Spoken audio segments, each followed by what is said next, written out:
and welcome. Today we're going to talk about something critical for every accountant, which is how to protect your clients when they're under pressure. This isn't just about managing a crisis, it's about the signs of long-term and identifying long-term issues before they happen.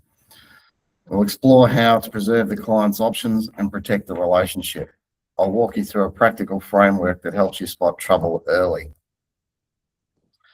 For those that don't know me, Andrew Schwarz is my name. I'm the founding partner of AS Advisory. I've got over 30 years experience in forensic accounting and corporate restructuring. I've also been an owner and sat on a number of boards, so I've got first-hand business experience, so I understand firsthand the impact of financial distress and how early intervention is crucial in providing more options.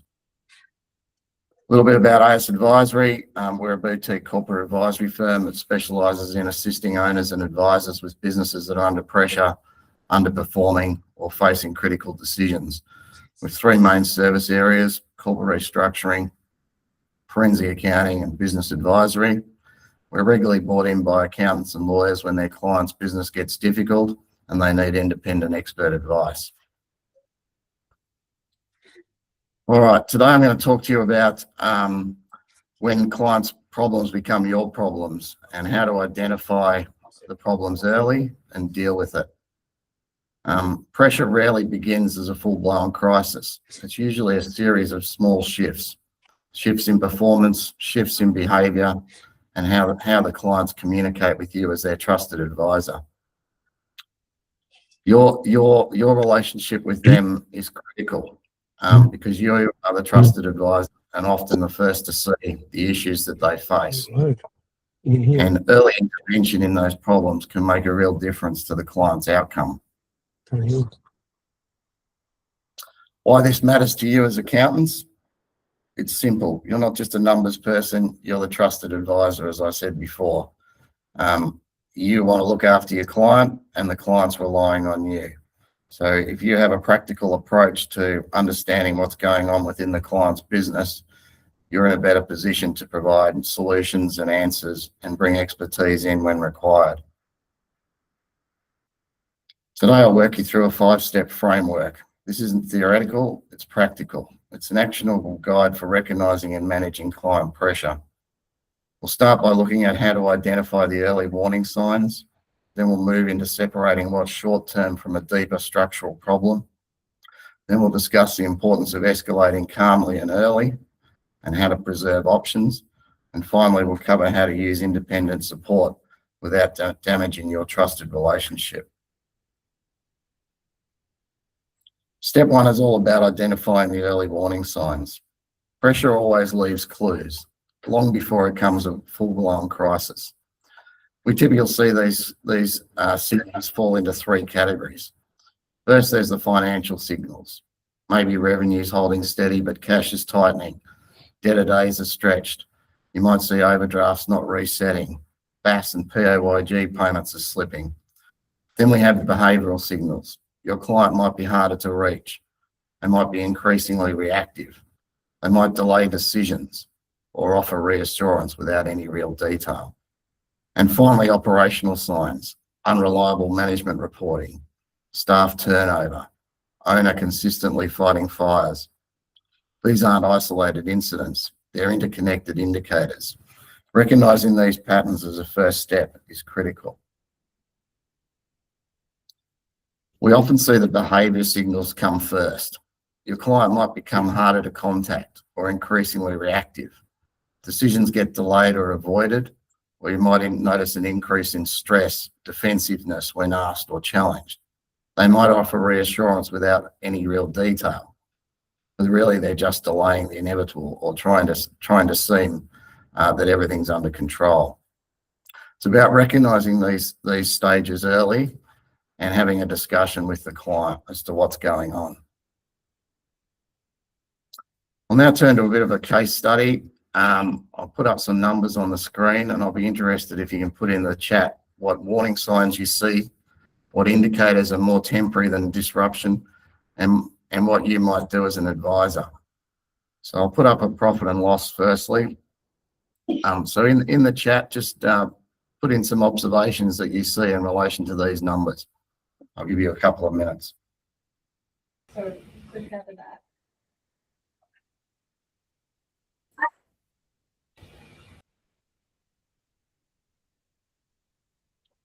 Can you repeat the questions again, Andrew? So the first one is the warning signs. What are the second? What are the warning signs here? What indicators are more than temporary? And what would you do as an advisor if you notice these patterns? Mhm. So first of all, we've got the profit and loss over the last 5 years.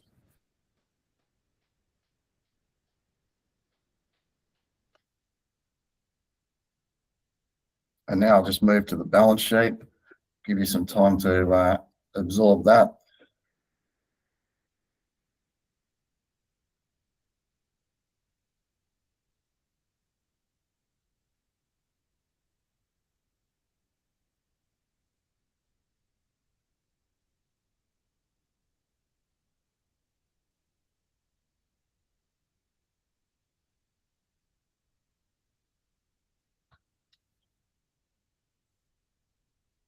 What comments have we got in the chat, Pearlie? We have decline in sales, and then cost remaining same or high. Yeah. And I think we have decreased cash flow at the bank and increased debtors as well. Yeah.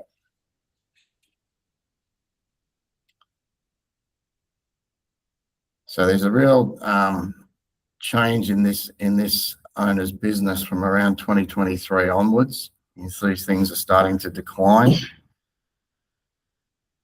And so some of the observations here, obviously falling sales, profitable business now turning to losses. You've got statutory liabilities not being paid. You've got debtors' days going out, creditors' days going out. We've got an increase in debt. Interest expense to sales obviously increasing with that increase in debt. We've got a net asset deteriorating position and deteriorating working capital. So if you were monitoring this business closely, like monthly or quarterly between 22 and 23, you would have started to see some of these warning signs showing up. And that's the time to get involved in your client and find out what's going on. Then what we want to do is then we want to determine whether these warning signs are temporary disruption or whether they're structural risk. And there's some comments there on the screen as to what you might look for in determining that. And often to determine that, I like to ask the question of the owner, is the business getting easier or harder to manage? Is the owner focused on strategy or constantly fighting fires? Or is the owner's stress increasing? And if the answer to those questions is yes, then you know there's some problems in the business. Some further examples of when these things might be temporary or structural. So, some of the temporary issues, delayed customer payments, seasonal downturn, temporary supply chain interruptions, temporary cost spikes, fuel at the moment, delayed project commencement, weather events, Queensland with all the storms they've had up there, or whether it's more structural in nature. Is their contracts unprofitable? Is there a chronic cash conversion problem? Is the fixed cost base too high? Is there repeated tax arrears? Do they have poor systems? All those sort of things are more structural. Okay, so the next question is when to escalate. So once you've identified there's a structural risk, the next step is to escalate calmly and early. This isn't about admitting failure, it's about good management. Many of us hesitate to escalate, fearing a loss of control, damaging relationships. But in our experience, early escalation actively reduces emotional pressure and provides options. It's best to bring in an independent perspective at this time because it allows you as a trusted advisor to step your client through what can be a difficult process with independent expert advice.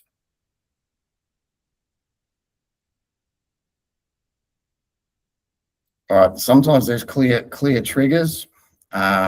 and that is that, the issues appearing over multiple reporting periods. So these are further examples of structural issues. You're putting recommendations to the client, but they're not really listening. The client says they're agreeing, but they're not taking action. Meanwhile, external pressures mounting, stress levels are rising, and the options to improve the situation are reducing. And this is why timing matters. We call it the window of opportunity. If you identify these issues early, there's often lots of options available. There might be options to enter into a payment arrangement with the ATO. There might be options to get further funding. There might be options to reset your supplier arrangements.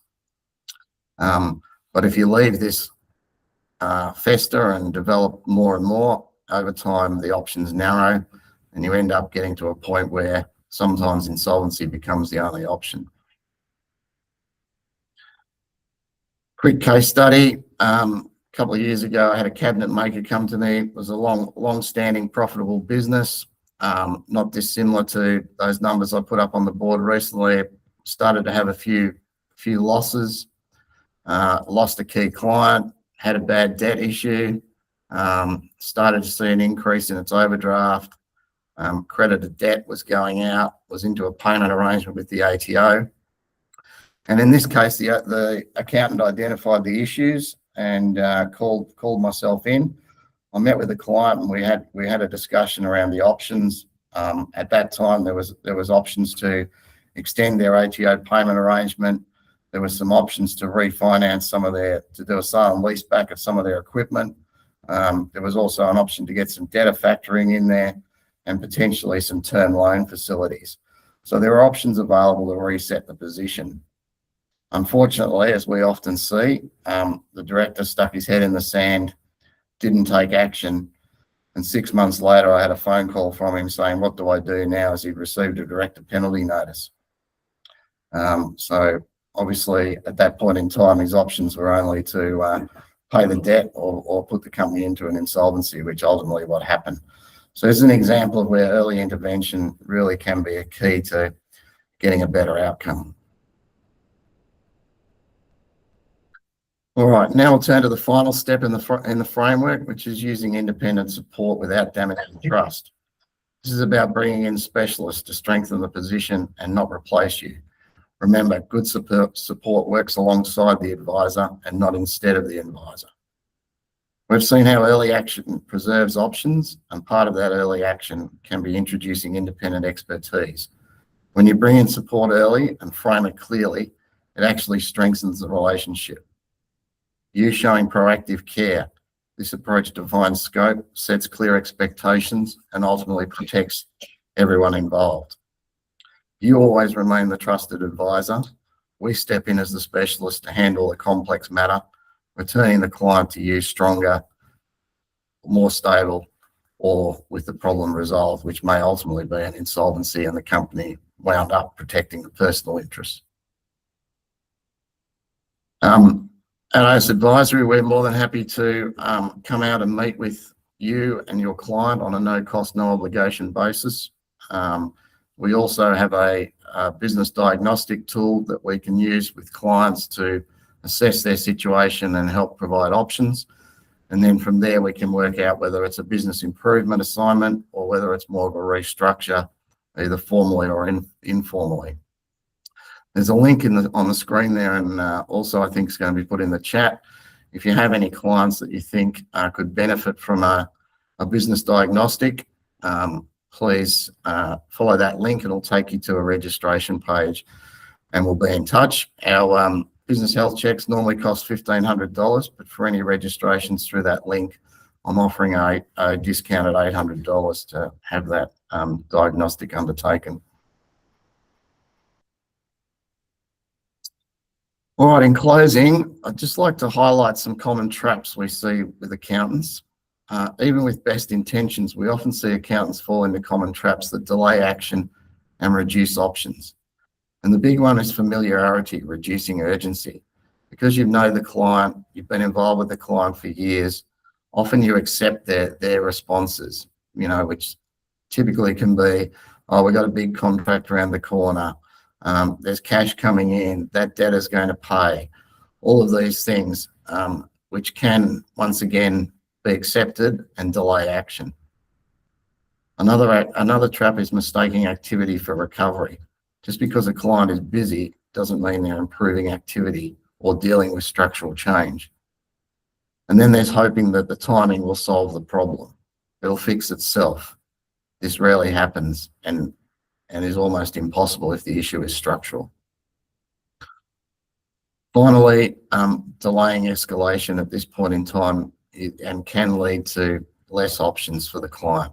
So it's important to identify these indicators early and engage with the client early, and if needed, bring in expert independent advice. All right, I'll now hand over to any questions. If anyone has any questions, please feel free to place them in the chat, or alternatively come off mute and ask a question. Or if you've got any examples of client experience you want to share, where you've identified these issues and what actions you may take, that would be good for a discussion point as well.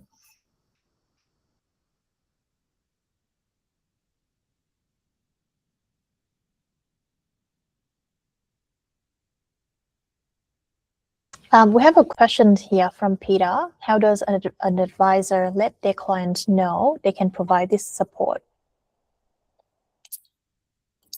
I think most accountants are aware of advisors such as ourselves, and so I think if the accountant identifies the issue, then they tend to pick up the phone to people like us that they have a relationship with. Obviously, we'd encourage you all on this call to pick up the phone to us, and as I said, we're more than happy to spend some time with you and your client on a no cost, no obligation basis to understand the issues and give you some pointers as to the possible options and way forward. Yeah, thank you. Just a question from myself as well. I saw the 12-month diagram that you have in the previous slides. And I can see that in the first month, there's a lot of options that you can do, like restructuring, and then there's less option towards month 12. But then what happened in between? Like what happened in between the third month to like the 8th month, for example? So those structural issues start to impact financial performance more and more. And you'll see, the ATO debt will blow out more. The overdraft limits will be breached. We often see clients at this point in time, desperate to get funding. So they go to some of the higher interest rate lenders out there, which may give them a short-term cash injection, but ultimately leads to more problems because the high debt level ultimately swallows the business. So all of these issues start to capitalize and compound, and to a point where ultimately someone else takes action, whether that's the bank foreclosing on funding, whether it's the ATO issuing a director penalty notice, whether it's a key supplier putting you on stop supply, impacting operations. So as the window of opportunity narrows, so do the options, and the situation just gets worse and worse. Cool, thank you. And then with the temporary and structural issues, so for what are the actions, or what are the solution that you can have for like each of them? Like what are the differentiated actions that you can do for each of them? Yeah, so if they're temporary in nature, then they should correct themselves over time. They may need some short-term action as well. I think we've seen today announced that the government's getting the ATO to support businesses further. So, we've got a short-term issue at the moment, obviously, with the war and fuel. And so we've got what the government implementing some short-term measures to try and alleviate some of that. However, if the issues are structural, then that normally requires intervention. So the intervention might be, we need to understand what are the structural problems. So it could be that your debt mix is is not right. For instance, as I mentioned before, you might have too much debt at a high interest rate. So there may be opportunities to consolidate that debt at a lower interest rate. There may be opportunities to get funding. There may be opportunities to stretch out your credit terms with your suppliers. It all gets back to really cash flow modelling and understanding the drivers, and then modelling the position and determining what options you can take. But as that window of opportunity narrows, so do the options. Thank you. And we have another question here on the chat. How do you best manage the stress and needy client without taking on the stress yourself? Do you have any personal insights? Yeah, well, this is always a problem, and this is when clients' problems become the advisor's problems. So I think once again, it's dealing with it early, identifying what are the issues that's causing your client stress, that's then pushing the stress onto you, and determining whether they can be resolved. And sometimes the best way to resolve those issues is to get an external party involved, such as ourselves, and that may mean going through some type of restructuring process, which obviously, if it's a formal restructure, then such as a small business restructure or a voluntary administration, we can freeze all of the problems and the issues and park those for a period of time while we work out a restructure plan, and then put that in place going forward. And then that takes the stress off the client, and the client can come back to the advisor with a clean balance sheet, less stressed, and become a good client again, as opposed to a difficult client. Thank you. Any other questions, Pearlie? Not anymore so far. Does anyone else have any questions for Andrew? Please put in the chat, or feel free to unmute yourselves as well. So a couple of questions on the screen there, just in closing for accountants. Have a think about your client base currently. Is there any clients in there that feel borderline or may exhibit some of the issues that we've outlined today? What does early action look like for them? Is it worth widening the support and getting others involved? If you have any clients, we're more than happy to have a no-cost initial discussion. As we said, we're passionate about business. We like saving businesses where we can. So the earlier we get involved, the better the options are. Any other questions, Pearlie?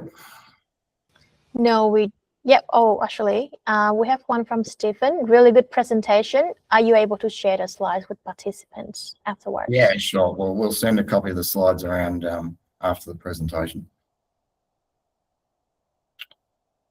All right, everyone. Well, thank you very much for your time this morning. Our contact details are there, and we'll send a follow-up email with a copy of the presentation and our details. Please don't hesitate to reach out at any time, and have a great day. Thank you.